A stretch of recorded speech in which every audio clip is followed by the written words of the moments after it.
Cette autre vidéo vient te parler toujours des changements qu'il y aura en 2024. Cette fois-là, je m'intéresse au programme connu vulgairement sous l'appellation Entrée Express.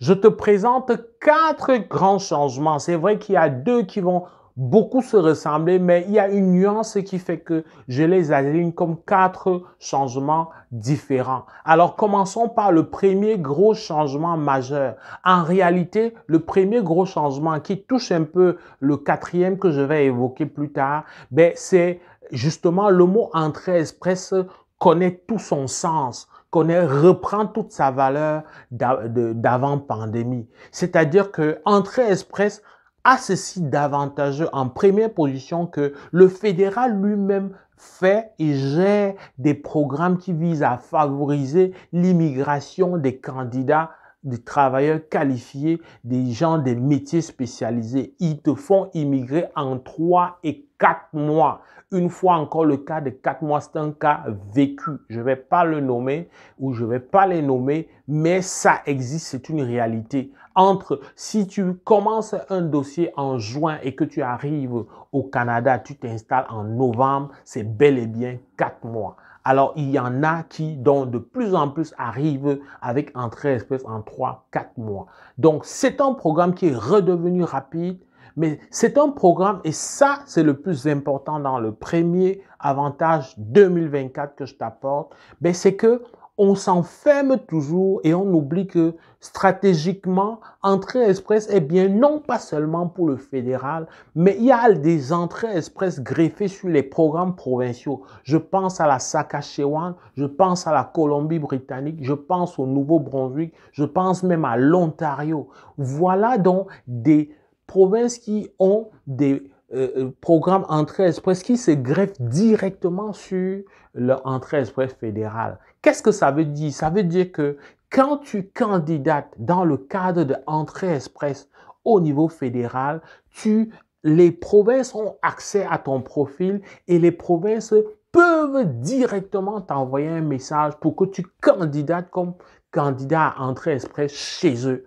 Et là, la beauté, c'est que comme beaucoup de ces provinces ne sont pas autant sollicitées que les grosses provinces qui sont Québec et Ontario, parce que les deux, à elles seules, occupent quand même, on va dire, j'ai pas fait la statistique, mais ce n'est pas loin de 70 à 75% de la population du Canada. Je peux me tromper, mais ça va être autour de ça, 14 millions, 8 millions, alors que l'ensemble, c'est 30 millions autour de ça. Donc, fais toi-même le calcul. Mais en tout cas, ça vient t'indiquer si tu t'intéresses à Entrée Express en 2024, ça vient te donner plus qu'une chance, pas juste le regard du fédéral, mais le regard de 9 autres provinces, mais davantage de 4 provinces que j'étais ciblées et qui ont des critères beaucoup plus allégés, beaucoup plus accessibles, beaucoup plus faciles à atteindre. Et quand on sait que la concurrence et la compétition entre les candidats n'est pas aussi rude que dans les 2 provinces dont je t'en parlais, ça vaut vraiment la peine. Deuxième gros avantage en 2024, c'est un avantage qui se vit déjà en 2023. Tu as eu l'occasion, c'est pas une utopie, c'est pas une parole en l'air, tu l'as vécu. Il y en a qui vont te faire le témoignage si tu ne le savais pas dans ton entourage,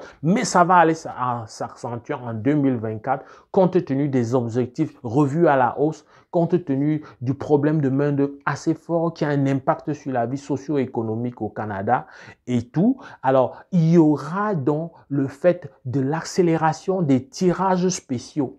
Tu as vu un gros tirage. Je te parlais tantôt de juillet. Je te parlais là, par exemple, d'un tirage spécial des francophones. Il y a des tirages spéciaux comme ça. Des tirages spéciaux dans le domaine de l'agroalimentaire.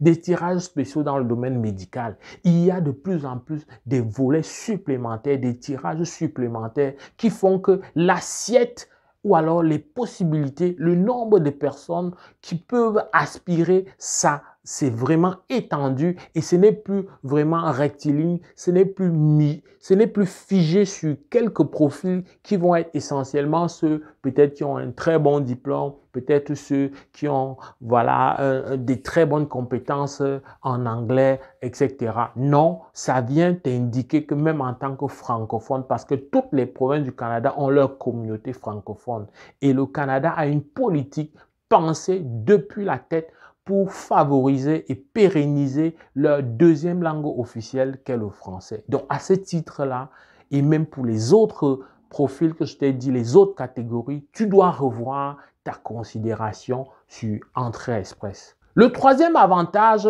qui vient se greffer sur un des tirages spéciaux dont je t'ai parlé au deuxième, ben, c'est le fait que le test de français a une connotation supplémentaire. Ça vient être un élément de démarcation. Est-ce que tu sais que si tu fais une démonstration de la connaissance en français, ben, le fait d'avoir une connaissance jumelée français et anglais, ça vient booster. En tout cas, le français à lui seul vient être ou connaît des bonus supplémentaires dans le pointage. Le français à lui seul dans le programme Entrée Express au niveau fédéral, c'est le programme piloté par le fédéral, eh bien, le français occupe une place particulière et va donc continuer à favoriser et à encourager l'immigration des francophones. Il y a un accent là-dessus davantage, c'est le couloir privilégié parce que le programme de mobilité francophone n'a pas nécessairement les résultats qu'on attendait compte tenu des délais, compte tenu des pesanteurs, compte tenu du nombre d'intervenants qui fait que finalement, les objectifs en termes de quantité d'immigration et voilà, de résidence permanente plus tard, fait qu'au niveau de la mobilité francophone, ben, c'est insuffisant. Il faut activer d'autres leviers et le levier de Entrée Express à travers donc à travers l'encouragement des candidatures et des profils francophones, c'est une réalité. Le quatrième et dernier, comme je t'ai dit, ça venait se greffer quelque part sur le premier, c'est le problème des délais. Les délais de traitement, je vais prendre ça sous l'angle des provinces qui se greffent sur le programme fédéral. Est-ce que tu sais que, à la différence, par exemple, du Québec, les provinces Saskatchewan, Manitoba, Colombie-Britannique, lorsqu'ils traitent ces genres de demandes, les délais sont clairement affichés. C'est autour de 12 semaines, c'est connu. 12 semaines, c'est quand ça a traîné.